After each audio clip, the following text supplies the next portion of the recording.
El disseny de so de Maricel l'ha creat Jordi Ballbé. A cada funció hi treballen 3 tècnics de so.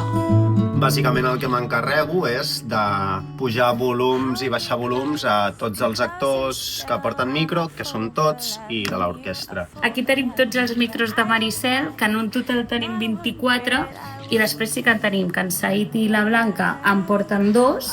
Doncs això, per fora, sembla una bíblia, però si ho obrim podem veure que tenim un micro amagat. I llavors, la bíblia l'utilitzem en els moments en què un micro falla o l'hem perdut i no podem entrar dintre el barco a solucionar-ho. Llavors la bíblia està sempre amagada dins del barco i els diem als actors que han d'agafar la bíblia i se la posen així.